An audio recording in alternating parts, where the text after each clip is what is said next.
ሰላም ጤና ይስጥልን የተከበራችሁና የተወደዳችሁ የፕራይም ሚዲያ አድማጭና ተመልካቾቻችን እንደምን ሰንብታችኋል?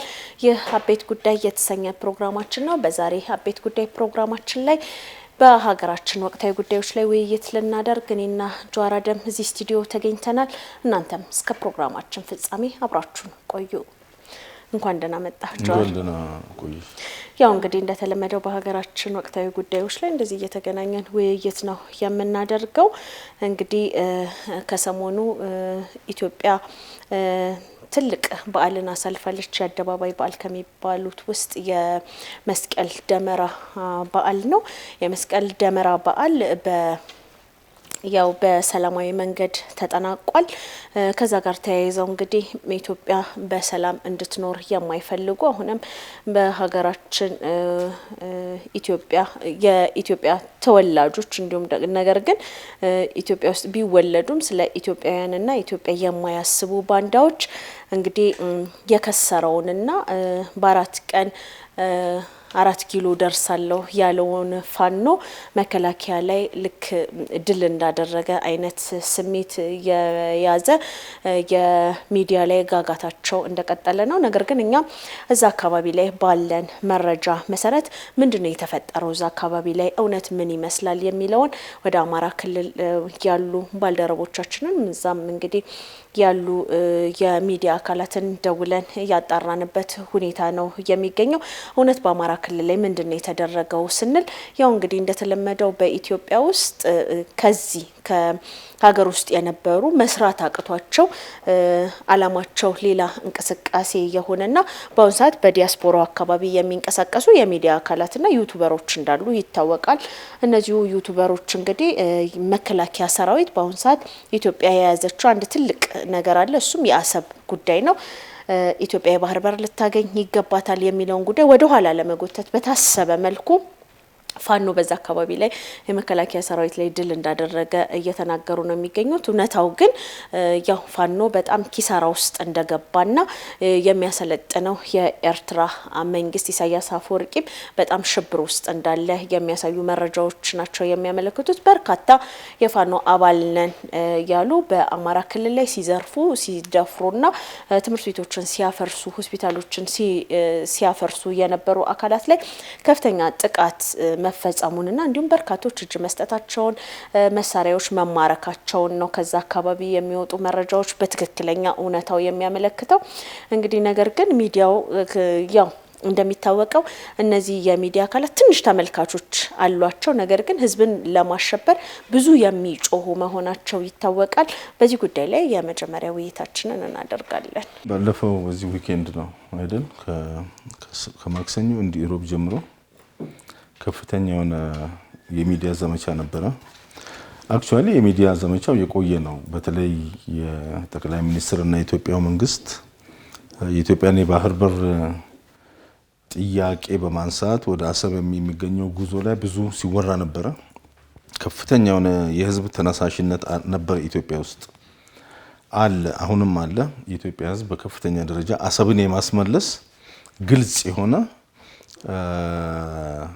ፍላጎቱን ነው ህዝቡ እያሳየ ያለው።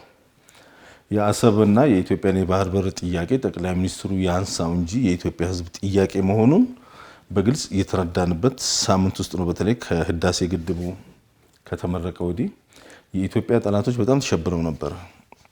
መጀመሪያ ህዳሴ ግድቡ አይመረቅም ተሽጧል የሚል የተለያየ ፕሮፓጋንዳ ሲያሰራጩ ነበር። ልክ ግድቡ መመረቁ የኢትዮጵያን ጠላቶች በጣም አሸብሮ ነበር። የኢትዮጵያ ጠላቶች ሆነው ያገኘናቸው አብዛኛዎቹ ደግሞ ኢትዮጵያውያኖች ናቸው።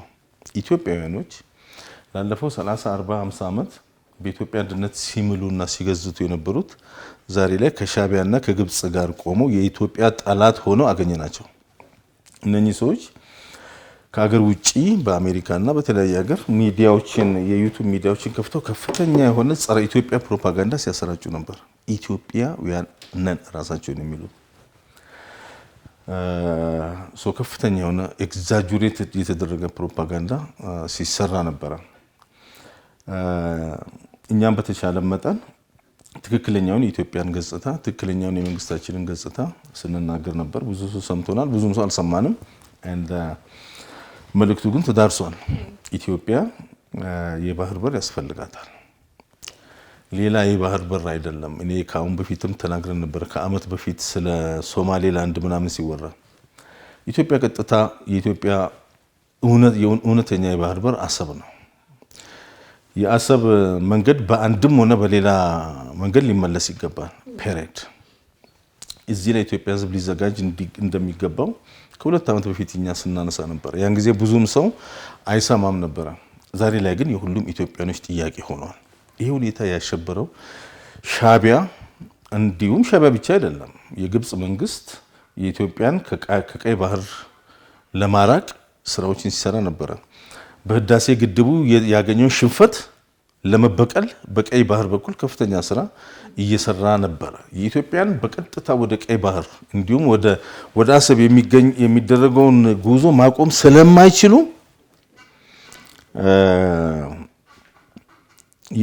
እነኚህን የቅጥረኞች ፋኖ ብቻ አይደለም፣ ፋኖ ሸኔም ወያኔም የኤርትራና የግብጽ ቅጥረኞች ናቸው። ይሄ መታወቅ አለበት። የኢትዮጵያ መንግስት በቀደምም ተናግረን ነበረ። የምናደርገው ጦር እንደ ኢትዮጵያ መቀጠል የሚፈለግ ከሆነ የሚደረገው ጦርነት ከኤርትራ ጋር ነው መሆን ያለበት። ኢሳያስ አፈወርቅ የሚባለው ማንኛውም መስዋዕትነት ተከፍሎ ከአስመራ መነሳት መቻል አለበት። ይሄንን ሐሳብ የኤርትራ ህዝብም ይደግፋል። ዛሬ ላይ ከ1 ሚሊዮን በላይ እኮ ኤርትራኖች ተሰደው ኢትዮጵያ ውስጥ ግማሹ ኑሯቸውን እየኖሩ ግማሾቹ ደግሞ በየስደተኛው ካምፕ እየተንከራተቱ ነው ያሉት። በአሁኑ ጊዜ በሱዳንና በሊቢያ በረሃዎች በህይወቱ እያለፈ ያለ ኩላሊታቸው እየተሸጠ ያሉ ኤርትራኖች ናቸው። ይሄ የኤርትራ መንግስት ራሱ በኢሳያስ አፈወርቂ ስፖንሰርነት የኤርትራውያን እስረኞችን ኩላሊት እያወጡ ሲሸጡ የነበሩ ሰዎች ናቸው። እዛ ሀገር መንግስት ሆነው ያሉት የሀገራቸውን ህዝብ የኤርትራን ህዝብ ከሰው በታች ከህዝብ በታች አድርገው ኢትዮጵያ በእነሱ ልክ ወደ ታች ጎትቶ ሊያወርዱን ይፈልጋሉ። የኢትዮጵያ ህዝብ ማወቅ ያለበት ምንድነው? ይሄ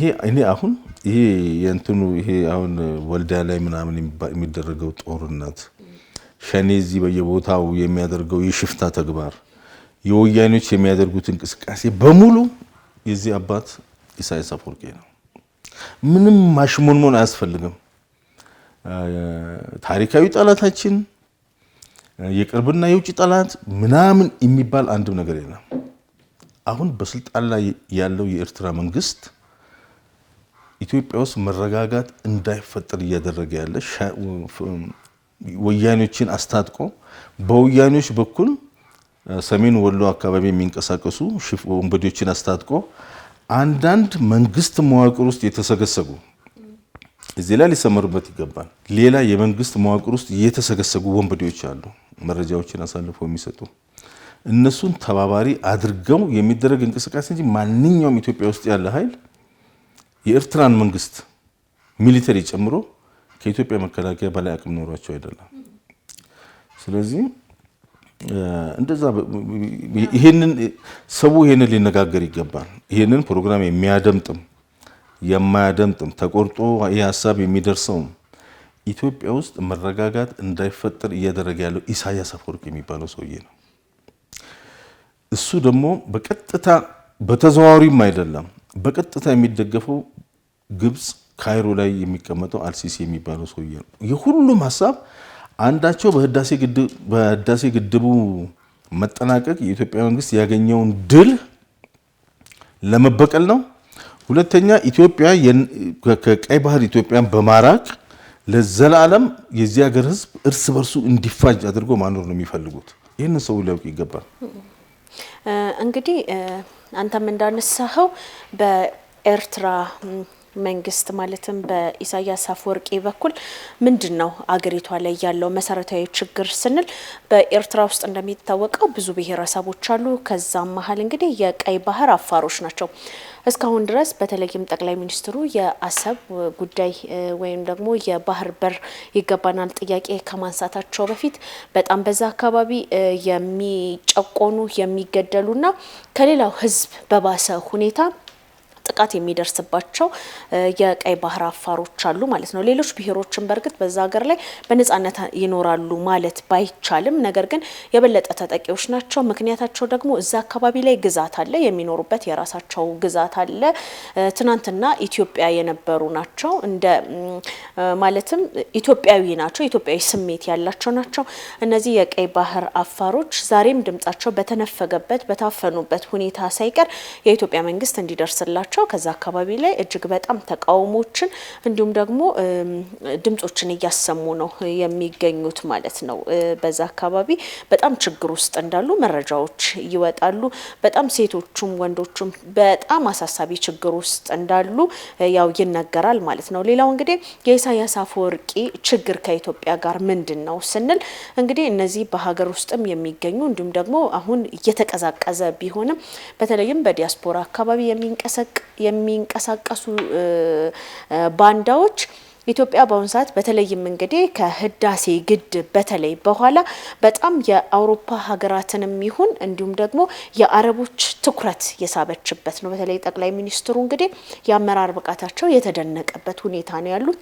አንደኛ በጠቅላይ ሚኒስትሩ የሚቀኑ፣ ሁለተኛ ደግሞ እንደምታስታውሰው በተለይም ከሶማሊያ መንግስት ጋር ጥብቅ ግንኙነት አለኝ የምትለዋ ኢጅፕት ወይም ደግሞ ግብጽ ማለት ነው የሶማሊያ ፕሬዝዳንት እዚህ መጥተው የህዳሴ ግድብን ካስመረቁ ጊዜ በኋላ ስጋት እንደሆኑባቸው እርሳቸውም እንግዲህ በቢቢሲ ወጥተው ምንም አይነት ችግር እንደሌለ የገለጹበት ሁኔታ ነው ያለው። ነገር ግን ኢትዮጵያ የጎረቤት ሀገሮችን ከጎኗ በማሰለፏ እነዚህ የኢትዮጵያ ታሪካዊ ጠላት የምንላቸው እንግዲህ እኔ ታሪካዊ ጠላት ስል ኢሳያስ አፈወርቂ ይጨምራል። ምክንያቱም ኢሳያስ አፈወርቂ ወደ ስልጣን ሆነ ወደ ፖለቲካው ዓለም ሲመጣ ኢትዮጵያን ለማጥፋት እቅድና አላማ ይዞ ነው። ወያኔ ያንን ጉዳይ ሲያስተገብርለት የነበረ ነው። ነገር ግን በአጋጣሚ ሆኖ እንግዲህ መሪያችን ዶክተር አብይ አህመድ ኢትዮጵያን ለማስቀጠልና ኢትዮጵያን ለማሻገር አላማን ይዘው የሚንቀሳቀሱ ናቸው። ይሄ ነገር ደግሞ የተጋጨበትና ጠቅላይ ሚኒስትሩን በግል ደረጃ ሲጠሏቸው ኢትዮጵያን ሊያሻግሩ አላማ እንዳላቸው ስለሚያውቁ ነው። ሌላው በሀገሪቱ ውስጥ የሚሰራው ዲፕሎማሲ ነው። ዛሬ እንኳን ፈረንሳይ ከኢትዮጵያ ጎን እንደምትሆንና ሪፎርሙን ይሄ ኢኮኖሚክ ሪፎርሙን እንደምትደግፍ የገለጸችበት ነገር ካለ የህዳሴ ግድቡም እንግዲህ የዲፕሎማሲ ውጤት ነው ማለት ነው። ስለዚህ ጠቅላይ ሚኒስትሩ እየሰሩ የጠቅላይ ሚኒስትሩ መቻል የጠቅላይ ሚኒስትሩ ጠላቶቻቸው ላይ ሁልጊዜ ድል ማድረግ የሳቸው ማሸነፍ እንቅልፍ የነሳቸው በርካታ ከኦሮሞም በለው ከአማራ ከትግራይም እንግዲህ የሚንቀሳቀሱ ኃይሎች ወይም ጽንፈኞች የዚህ ችግር ሰለባ ሆነዋል። ምንም ማድረግ አይቻልም። ጠቅላይ ሚኒስትሩ በአጋጣሚ ሆኖ እንግዲህ በሰሩት ስራ በአጋጣሚም ብቻ ሳይሆን ቀን ሌት በሰሩ ስራ በጣም ተቀባይነትን አግኝተዋል። በነገራችን ላይ ምዕራባውያን ወደው ሳይሆን በግዳቸው ስለ ኢትዮጵያ በአሁን ሰዓት አፋቸውን ከፍተው እየተናገሩና ጠቅላይ ሚኒስትሩ ሲናገሩ እያዳመጡ ያሉበት ሁኔታ ነው ያለው። ሌላው በመንግስት መዋቅር ውስጥ እዚህም አምጥተን የምንጋብዛቸው ፖለቲከኞች ባሉት መረጃዎችም በመንግስት መዋቅር ውስጥ ሆነው መንግስትን ለመጣል መንግስትን ለመገዳደር እንዲሁም ደግሞ ጽንፈኞችን በብርም በሀሳብም በተለያዩ በሎጂስቲክም ቢሆን የሚደግፉ ኃይሎች እንዳሉ እናውቃለን። እሱ በጣም እኔ የሚያስፈራኝ አሁን የኢትዮጵያ መንግስት የሀገር መከላከያ ሰራዊት እነኚህ ሁሉም አሁን ፋኖ የሚባለው ሸኔ የሚባለው ይሄ አንቺ ያልሽ ሁሉ እንደተጠበቀው ነው። ወያኔን ጨምሮ ኤርትራን ጨምሮ የኢትዮጵያን ኃይል 1/10 አይሆኑ በኢትዮጵያ ህዝብ ድጋፍ የቆመው የኢትዮጵያ መከላከያ ሰራዊት መታገል አይችሉም፣ ፊት ለፊቱ መቆም አይችሉም። ነገር ግን እያየን ያለነው ትልቁ ችግር እየሰማንም ያለነው በተለይ በአንዳንድ የአማራና የኦሮሚያ ክልል የመንግስት መዋቅር ውስጥ ለጠላት መረጃን አሳልፈው ሲሰጡ እንደነበረ ነው። ይሄኛው መጽዳት ካልቻለ በስ ሁሉንም መጽዳት አይቻልም። ኦብቪየስሊ እንደዚህ አይነት ተግባር ሁሉም ቦታ አለ። በሁሉም መንግስት መዋቅር ውስጥ ከድሮ ጀምሮ በኢትዮጵያ ሆነ በሌላ ዓለም የመንግስት መዋቅር ውስጥ እንደዚህ አይነት አድርባዮች አይጠፉም አሉ።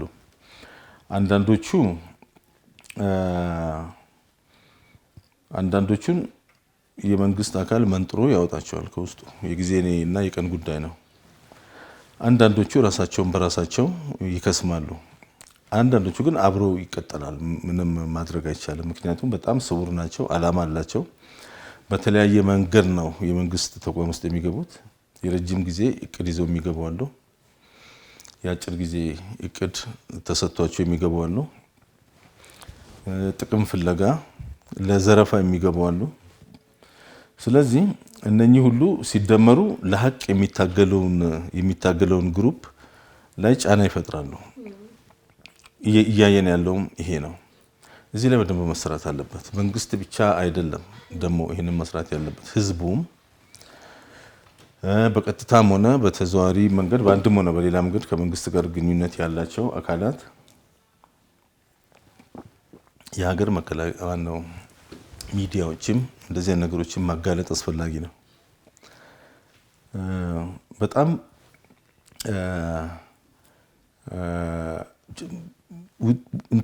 አሁን ባለው በኢትዮጵያ ተጨባጭ ሁኔታ እድገትን ያጓትታሉ፣ የሰው ህይወት ያጠፋሉ። አንዳንዴ ስንሰማ አሁን እገታዎች ምናምን ሲደረጉ አንዳንድ እያወቁ ዝም የሚሉ የመንግስት አካላትም ሌላም ህብረተሰብ አለ። ወንጀል ሲሰራ ዝም ማለት የወንጀል ተባባሪ መሆን ማለት ነው። ቢያንስ በቀጥታ ጉዳዩ ለሚመለከተው ለመንግስት አካል ማሳወቅ ያስፈልጋል። እንደዚህ አይነት ነገሮች መጽዳት አለባቸው። በጣም አስቸጋሪ ነው። ሌት ተቀን እቺን ሀገር ለመለወጥ እየሰሩ ያሉ በርካታ ሰዎችን ስራ ያበዙባቸዋል። በጠቅላይ ሚኒስትሩ ላይ ስራ ያበዛሉ፣ በፕሬዝዳንቶቹ ላይ፣ በክልል ፕሬዝዳንቶች ላይ ስራ ያበዛሉ፣ በመከላከያ ሰራዊት አመራሮች ላይ የቁርጥ ቀን ልጆች የሆኑ የመከላከያ ሰራዊት አባሎች አሉ፣ የጸጥታ አካላት አሉ። 24 ሰዓት እቺን ሀገር ለማሻገር የህዝብን ሰላም ለማስጠበቅ እየሰሩ ያሉ በርካታ ዜጎች አሉ። ምንድነው የሚያደርጉት? 1000 ጥሩ ስራ የሚሰራ ሰው እኮ አንድ መጥፎ ስራ የሚሰራ ሰው ስራውን ያበላሽበታል። ያንን አሁን እያየን ያለ ነው። እዚህ ላይ ከፍተኛ ጥንቃቄ ሊደረግ ይገባል። መዘናጋት አያስፈልግም። ለምንድነው እንደዚህ አይነት ነገር ሰሜን ወሎ ውስጥ የተፈጠረው? እንዴት ይፈጠራል? ስንት የመረጃ ተቋም አለ እዚህ ሀገር። የኤርትራ ኢሳያስ አፈወርቂ ሰዎች ትግራይን አልፈው ሰሜን ወሎ ድረስ እጃቸው ረዝሞ እስኪገባ ምን እየተሰራ ነበር? ምን እየሰራ ነበር? ይሄ ነገር መሆን የለበትም። ተቀባይነት የለውም። እውነቱን ለመናገር በጣም አስደንጋጭ ተግባር ነው የተባለው ነገር እውነት ከሆነ ኦብቪየስሊ እንደሚወራው አይደለም፣ ፕሮፓጋንዳው እንደሚወራው አይደለም። በውጊያ ላይ በተለይ እንደዚህ አይነት ኃላፊነት የማይሰማው ሽምቅ ተዋጊ በዜጎች ላይ የታጠቁ ወታደሮችን ጨምሮ አምቡሽ በማድረግ እኩይ የሆኑ ተግባሮችን ሊፈጽም ይችላል። በአንድ መልኩ ሊፈጽም ይችላል። በሌላ መልኩ እንደዚህ ነገር ሊፈጸም አይገባም።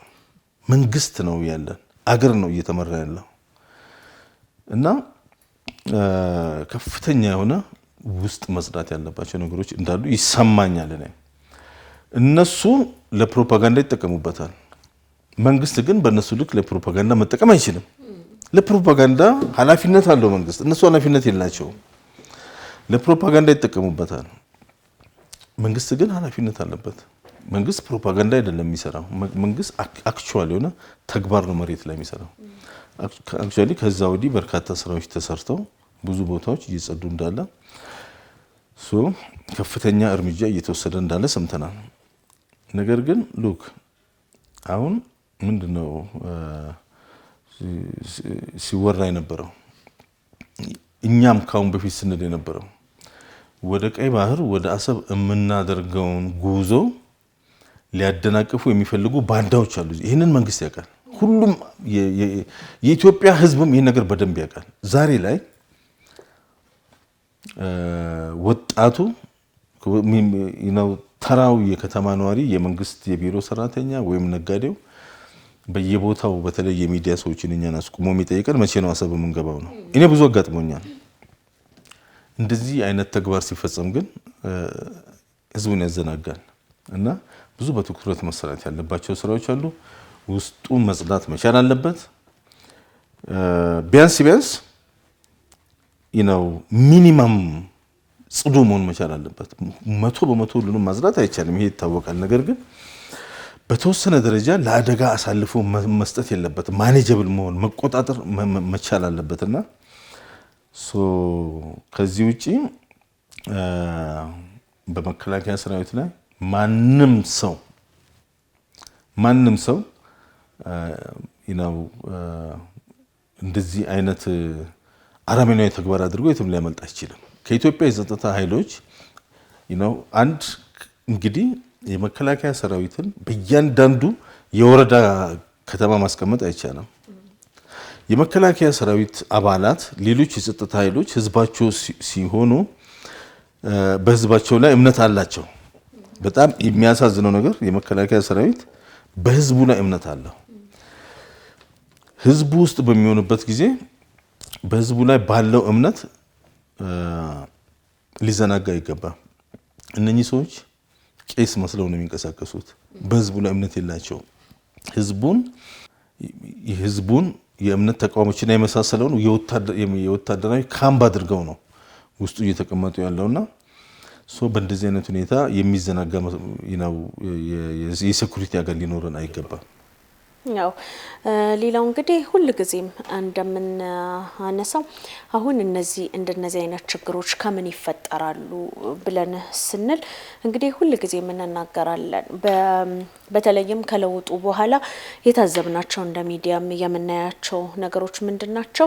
የፖለቲካ ፓርቲ ወይም ደግሞ የተቃዋሚ የፖለቲካ የተፎካካሪ ፓርቲዎች በአንድ እጃቸው ጦሩን የሚደግፉ ጽንፈኞችን የሚደግፉ፣ በሌላ ጊዜ ደግሞ በተመቻቸው ጊዜ ደግሞ የሰላማዊ ታጋይ የፖለቲካ ፓርቲዎች እንዳሉ ይታወቃል እና በአዲስ አበባ ውስጥ በስነ ስርዓት የሚንቀሳቀሱ በምርጫ ቦርድ ተመዝግበው እውቅና የተሰጣቸው ነገር ግን ስራቸውና ተግባራቸው በአንድም ሆነ በሌላ መንገድ ከእንደነዚህ ኃይሎች ጋር ግንኙነት ያላቸው በግልጽ ደግሞ የታጠቁ ኃይሎች የሚፈጽሙትን ጥቃት ወይም ደግሞ የሚያደርሱትን ህዝብ ችግር እያደረሰብኝ ያለው እንደዚህ የታጠቁ አካላት ናቸው፣ መከላከያ ይግባልን፣ መከላከያ ይጠብቀን በሚሉበት ጊዜ የመንግስት ኃይሎች ወይም ደግሞ የታጠቁ የመንግስት ኃይሎች እንደነዚህ አይነት ችግሮችን በግድ ፈጥረዋል ብለው የመግለጫ ጋጋታ የሚያወጡ የፖለቲካ ፓርቲ አመራሮች፣ አባላት እንዲሁም ደግሞ ግለሰቦች፣ ባለሀብቶች ከመንግስት መዋቅር ባሻገር የሚዲያ ባለሙያዎች፣ ጋዜጠኞችን ሳይቀር በዚህ መዋቅር ውስጥ ሲሳተፉ እናያለን። በግልጽ በስም የምናውቃቸው ሰዎች ያለምንም ሀፍረት የአሰብን ጉዳይ አንዳንድ ነገር እኮ ለመናገር ይከብዳል፣ በጣም ያስቸግራል ለመናገር። አሁን ቅድም የመንግስት አካላት ውስጥ የመንግስት ውስጥ የተሰገሰጉ ካድሬዎች እንዳሉ ስናወራ ነበረ። ሚዲያ መንግስትን ሲያብጠለጥል የሚሆን የአዲስ አበባን ኮሪደር ልማት ለመስራት ይሄዱና ግን ሌላ ነገር ሰርቶ የሚመጡ ሰውን እየወጋጉ የማያመውን እንዲናገር የሚያስገድዱ ሚዲያዎችም አሉ። እነኚህ ሚዲያዎች አንዳንዶቹ በባለ ሀብቶች ነው የሚቀለቡት። በተለይ ውጭ ሀገር ያሉ ሚዲያዎች ከአሁን በፊትም አንስተናል። አዲስ አበባ ውስጥ በሚቀመጡ ባለሀብቶች የሚቀለቡ ሚዲያዎች አሉ ውጪ። ይህንን ለአንዳንድ ሰዎች እንደው ስትነግሪያቸው ጉዳያቸው አይደለም፣ አይሰማው። አንዳንድ ሚዲያ ውስጥ የተሰገሰጉ አሁን ስለ ፖለቲካ ፓርቲዎች ነው የምታወሪው። እኔ እነኚህ የፖለቲካ ፓርቲዎች አሁን ላይ ያሉ የኢትዮጵያ ፖለቲካ ፓርቲዎች የሀገር ፍቅር ስሜታቸው ደንዝዟል። ሁሉም ዲያስፖራ አፍቃሪ ነው። ምክንያቱም የሚንቀሳቀሱት ከዲያስፖራ በሚወረወርላቸው ዶላር ነው። አንድም የፖለቲካ ፓርቲ አሁን የህዳሴ ግድቡ ተሰርቶ ሲያልቅ እንኳን አደረሳችሁ እንኳን ደስ አላችሁ አላለም የኢትዮጵያን ህዝብ። አንድም የፖለቲካ ፓርቲ የኢትዮጵያን የቀይ ባህር የአሰብ ጥያቄያችን ነው። ምናልባት ኢዜማ የሚባል ፓርቲ ካሁን በፊት አውርተናል። የሉም። እነሱ ከኢትዮጵያ ውጪ አካላቸው ነው እንጂ እዚህ እያንዳንዳቸው እንትናቸው መንፈሳቸው ወይ ጫካ ውስጥ ነው ወይም ሌላ ሀገር ነው ያለው። ያ ብቻ አይደለም፣ እነሱ ብቻ አይደሉም። በእያንዳንዱ ሚዲያ ውስጥ የተሰገሰጉ የጽንፈኛ ደጋፊዎች አሉ። ለአንዳንድ ሰው እንደዚህ አይነት አንዳንድ ኮንቴንታቸው አንዳንድ የሚሰሩትን ስራ አይተን እንጠራጠርና ለአንዳንድ ሰው ስንነግር they don't care ጉዳያቸው አይደለም። ለአንድም እኔ ብዙ ገጥሞኛ እንደዚህ አይነት ነገር። ስለዚህ በጣም ያሳስባል። እዚህ ውስጥ ያለው ነገር እንዴት አድርጎ ተስፋ አንቆርጥም። ተስፋ ልንቆርጥ አልጀመርንም። በዛም እንደሰታለን። መሬት ላይ የተጀመሩት ነገሮች ተስፋ ይሰጡናል። ጅምሩ ጥሩ ነው። በታሪክ ለመጀመሪያ ጊዜ ኢትዮጵያን የሚወድ መንግስት ነው ኢትዮጵያ ውስጥ ያለው። አንዳንድ ሰው አሁን ስለዚህ ስለሚሰራ አሁን የጫካ ፕሮጀክት ኮሪደር ህዳሴ ብሩ ከየት መጣ ይላል። ብሩ ከየትም አልመጣም። ድሮ ይዘረፍ የነበረ ብር ነው አገር ውስጥ የቀረው እና ያንን እናውቃለን። ጥሩ ስራዎች እየተሰሩ ናቸው። ለወደፊቱም የበለጠ ጥሩ ስራዎች እንደሚሰሩ ተስፋ እናደርጋለን። የነኚህ ጥሩ ስራዎች መሰራት ግን የሚያሳስባቸው ሰዎች አሉ እዚህ ውስጥ ሆነ። ያ ብቻ አይደለም። ከፍተኛ የሆነ ወንጀልና ዝርፊያ ሲፈጽሙ የነበሩ ሰዎች እቺ ሀገር ሰላምና መረጋጋት አግኝታ ወደ ልማትና ብልጽግና ብቻ የምታተኩር ከሆነ ተጠያቂ የሚሆኑ በርካታ ሰዎች አሉ። ስለዚህ እዚህ ሀገር ውስጥ ሰላም እንዲሰፍን አይፈልጉም። እነኚህ ሰዎች ውጪ ብቻ አይደለም ያሉት ወይም ጫካ ውስጥ ብቻ አይደለም ያሉት። በሁሉም መዋቅር ውስጥ ተሰግስገው ይገኛሉ። ይሄንን እንግዲህ ብዙ የሚመለከታቸው ክፍሎች አሉ። ይሄንን ኃላፊነት ወስዶ እየሰሩ ያሉ ክፍሎችም አሉ፣ ግለሰቦችም አሉ፣ የመንግስት ተቋማትም አሉ። ነገር በአስቸኳይ መፍትሄ ሊደረግበትና ከችግር ውስጥ የወጣ ህብረተሰብ ለልጆቻችን ማስተላለፍ መቻል አለበት። ያው በጣም የሚያስገርመው ነገር ጃር አሁን ማንኛውም ሀገር እንግዲህ ምናልባት አንተ ብዙ ሀገር አይተክ ሊሆን ይችላል። የትኛውም ሀገር ውስጥ የሚኖር አንድ ዜጋ ቅድሚያ ለሀገሩ ይሰጣል። በየትኛውም መንገድ የሀገሩን ብሔራዊ ጥቅም አያስነካም። ስለ አሰብ ጉዳይ ሲያወሩ እነዚህ ሰዎች እነማን እንደሆኑ ታውቃለህ? ስለ ቀይ ባህር ሲያወሩ ጠቅላይ ሚኒስትሩ ስለ ባህር በር ይገባናል ጥያቄ በጠየቁበት ጊዜ እነዚህን ሰዎች ለመለየት በቂ ነው። ምክንያቱም አሁን የአሰብ ጉዳይ ከዚህ በፊት እንግዲህ በነበረው መንግስት ስለ አሰብ ጉዳይ ማንሳት አይቻልም። የቀድሞ ጠቅላይ ሚኒስትር መለስ ዜናዊ ያለ ባህር በር መኖር እንደሚቻል ህዝቡን ያሳመኑበት፣ ነገር ግን ዛሬ ላይ ያሉ ትናንትም የነበሩ ተቃዋሚ የፖለቲካ ፓርቲዎች የአሰብ ጉዳይ በጣም ሲቆጫቸው እንደነበረ ሲነግሩን ነበረ። እኛም የምናስታውሳቸው ዛሬም ላይ ተቃዋሚ ሆነው የቀጠሉ የፖለቲካ ፓርቲ አመራሮች አባላት የምናውቃቸዋል። ነገር ግን ዛሬ ላይ እነሱ ኢትዮጵያም እንዳይከፋት ኤርትራም እንዳይከፋት ብለክ ስትነሳ እነዚህ ሰዎች እውነት ከኢትዮጵያውያን በላይ ለኤርትራውያን ነው የሚያዝኑት?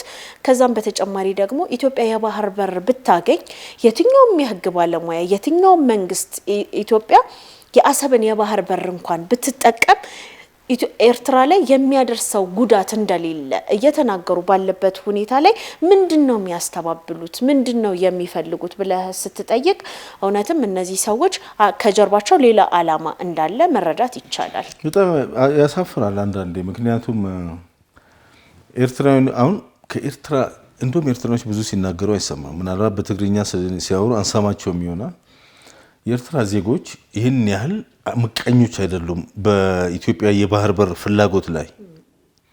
ነገር ግን ኢትዮጵያውያኖች በኢትዮጵያ የባህር በር ፍላጎት ላይ ከፍተኛ የሆነ ዘመቻ እያደረጉ ያሉት ኢትዮጵያዊ ነን ራሳቸውን የሚሉ የፖለቲካ ሰዎችና የዩቲዩብ ሰዎች ናቸው። ፕሮፓጋንዳቸው በጣም ያስጠላል፣ ይዘገንናል። ምክንያቱም እቺን ሀገር እንደማይፈልጓት ነው እየተናገሩ። አክቹአሊ ኢትዮጵያን አይፈልጓትም። ምክንያቱም ሁሉም የሚኖሩት ሌላ ሀገር ነው፣ ኢትዮጵያ ውስጥ አይደለም የሚኖሩት። የሀገርን ህልውና በሚመለከት ደግሞ በዓለም ላይ ሚዛናዊ የሚባል ነገር የለም። አሜሪካኖች እኮ በሀገራቸው ህልውና ላይ የመጣውን ድምጥማጡን አጥፍተው ነው ሀገራቸውን የሚያስከብሩት። ይሄንን እንኳን እስራኤል የሆነ ያለው ማየት ይቻላል። አሁን ራሻ ምንድነው ያደረገች ያለችው ዩክሬን ላይ ዩክሬንና ራሻ ያለው እነኚህ ሰዎች ለሀገራቸው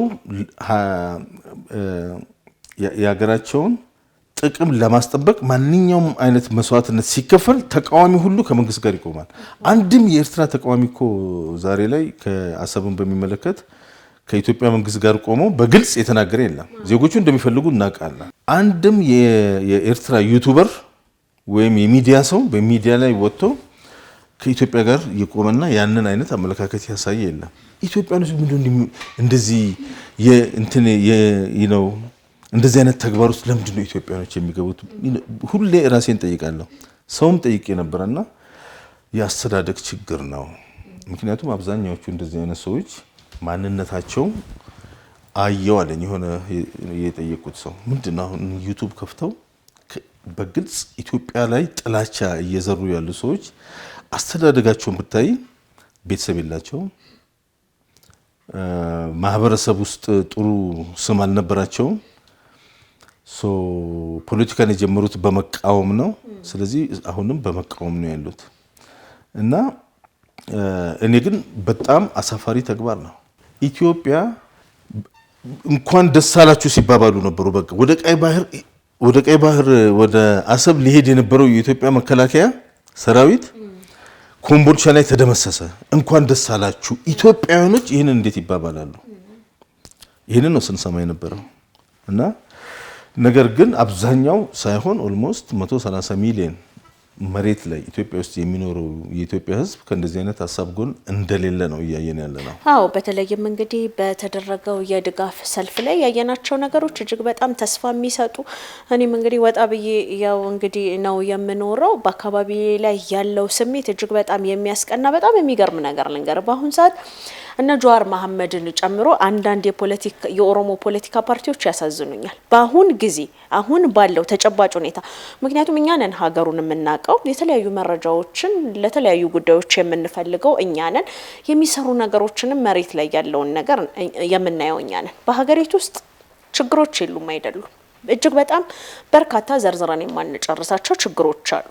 ነገር ግን እኛም ያየናቸው ሰለጠኑ የተባሉ ሀገሮችም ችግሮች አሉ። ኦሮሚያ ክልል ላይ የሚንቀሳቀሱ እነ ጀዋር መሐመድን ጨምሮ የሚንቀሳቀሱ ሸኔዎች፣ የኦሮሞ ፖለቲከኞች ሊያውቁት የሚገባው ነገር በአሁን ጊዜ አቶ ሽመልስ አብዲሳ በኦሮሚያ ላይ እየሰራው ባለው ስራ በትምህርት ቤቶች ላይ በአዳሪ ትምህርት ቤቶች ላይ በወጣቱ ላይ በጸጥታ አካላቱ ላይ እየሰራው ባለው ስራ አንድ ጠጠር አንስቶ ለጀዋር መሐመድ ስልጣን ወይም ደግሞ ለዳውድ ኢብሳ ስልጣን ለሸኔ ስልጣን ብሎ ድንጋይ የሚወረውር ወጣት በእርግጠኝነት አይገኝም። ምክንያቱም የሸገር ሲቲ በጣም የሸገር ጥያቄ ምክንያቱም የፊንፊኔ መስፋፋት ጋር ተያይዞ ትልቅ የተመለሰ ጥያቄና በአሁን ሰዓት በሸገር ሲቲ የሚሰሩ ነገሮች እጅግ በጣም አስደማሚ ኦሮሞ አሁን እንደ ኦሮሞ የተከበረበት በተለይም ከፊታችን ሬቻ ይከበራልና ሬቻን ለማክበር ልብስ ደብቀክ ሌላ ልብስ ከላይ ለብሰክ በምትሄድበት ዘመን ላይ ዛሬ የኢሬቻ ኤክስፖ የኢሬቻ ምናም ተብሎ የሚደረገው ነገር የኦሮሞ ወጣት ታግሎ ያሸነፈበትን ድሉን እያየው ነው ማለት ነው። በዚህ ማንም ሊቀማው አይችልም ሲያመጣው ኦብቪየስሊ ይሄንን አሁን በተለይ ኦሮሚያ ውስጥ የተገኘውን ድል ማንም ሊቀማው አይችልም። በጣም የሚገርመው ደግሞ የሚታየው ነገር ምንድነው? የሌሎች ኢትዮጵያውያኖችንም ድል ማንም ሊቀማ አይችልም። ማንም ሰው ይፈራገጣል። ፋኖ እድሜ ልኩን ይፈራገጣል እዛው ጫካ ውስጥ። ወያኔም እዛው ደደቢት ይመለሳታል እንጂ ኢሳያስ አፈወርቄ ኦልሞስት ማንም ቢፈራገጥ ይሄ መጣውን ድል ማንም ሊነጥቅ አይችልም። ምክንያቱም እንትን አይደለም ፕሮፓጋንዳ አይደለም እየተወራ ያለው ተግባር ነው እየታየ ያለው። መሬት ላይ እየታየ ያለው ነገር ተግባር ነው። ይህንን በመሬት ላይ እየታየ ያለው ነገር ምንም ካድሬ የማያስፈልገው ኦሮሚያ ውስጥ ኢትዮጵያ ውስጥ እየተሰራ ያለው ነገር ሚዲያ እንኳን ራሱን በራሱ የሚናገር አንድ ህዝብ እኮ መንግስት የሚፈልግበት ምክንያት ዋናው መንግስት የሚፈልግበት ምክንያት ምንድነው? ጥቅሙን ሲያስከብርለትና ለውጥ እንዲያመጣለት ነው። መሬት ላይ ህዝቡ ጥቅሙ እየተከበረለት ለውጥ እየመጣለት ነው ያለው። ይሄ በኢትዮጵያ ውስጥ የማይታሰብ ነበር። እንደዚህ አይነት ነገር መሬት ላይ ወርዶ ይታያል ተብሎ የማይታሰብ ነበር። ወረደ መሬት ላይ። ህዝቡ የመረጠው መንግስት ነው ይሄንን እያደረገ ያለው። ስለዚህ የሚያሳዝነው ምንድነው ወጣቶችን ይጨርሳሉ። ወጣቶች በብዛት ያልቃሉ። በዚህም ሆነ በዛ የሀገር መከላከያ ሰራዊት ከፍተኛ መስዋዕትነት ነው እየከፈለ ያለው። የአማራ ክልል አድማ በታኝ፣ የአማራ ክልል ሚሊሻ ከፍተኛ መስዋዕትነት ነው እየከፈለ ያለው። ኦሮሚያ ክልልም ሚሊሻው፣ ፖሊሱ ከፍተኛ መስዋዕትነት ነው እየከፈለ ያለው። እነኚህ ዜጎቻችን ናቸው፣ ያሳዝኑናል። በዛ በኩልም አሁን ፋኖ ወይም ደግሞ ወያኔ ወይም ደግሞ ሸኔ ሆኖ ጫካ ውስጥ ገብተው ጠመንጃ ተሸክመው ሲዞሩ የሚውሉና የሚያድሩትም የዚህ ሀገር ዜጋ ወጣቶች ናቸው። አብዛኛዎቹ ምን እያደረጉ እንዳለ እንኳን አያውቁትም። ባወቁ ቁጥር እጃቸውን እየሰጡ ነው ያሉት። ባለፈው 2 ቀን በብዙ መቶ የሚቆጠሩ የፋኖና የሸኔ አባላት ናቸው ሻምቡ ሆሮ ጉድሩ ላይ ዛሬ ጠዋት በብዙ መቶ የሚቆጠሩ የሸኔ አባላት ናቸው እጃቸውን የሰጡት። ይሄ የሚያልፈው የሰው ህይወት፣ የወጣቶች ህይወት፣ የሚቀጠፈው የወጣቶች ህይወት ያሳዝናል። ይህንን እያደረገ ያለው ደግሞ ሌላ አጀንዳ ያላቸው ሰዎች የላኳቸው ሰዎች ናቸው። እነኛ ሌላ አጀንዳ ያላቸው ኦብቪየስሊ ኢሳያስ አፈወርቂ ነው። ይሄ ሰውዬ የኢትዮጵያ መንግስት ይሄ ጠመንጃ ተሸክመው ጫካ ውስጥ የሚዋጉለትን አላማ የማያውቁት ወጣቶች እንደዚህ የሚያስታጥቁ ነው የምታዩ ዩኒፎርም ሸኔዎች ምናምን ለብሰው ቀይ ኮፍያ ምናምን አድርገው የሚሉት እንዲሁ ከሜዳ የመጣ አይደለም። ሆሮ ጉድሩ ጫካ ውስጥ ፋብሪካ የለም፣ ወይም አማራ ክልል ጫካ ውስጥ እንደዚህ አይነት ልብስ የሚያመርት ፋብሪካ የለም። ይህን ልብስ አስመራ አምርቶ በትግራይ በኩል አድርጎ ለፋኖችም ለሸኔችም የሚያከፋፍለው ሻቢያ ነው። የኢትዮጵያ ነቀርሳ ነው ሻቢያ። አልሸባብ ያለው ብትፈልጊ ዞሮች መሪውን የምታገኙ ሻቢያ ነው።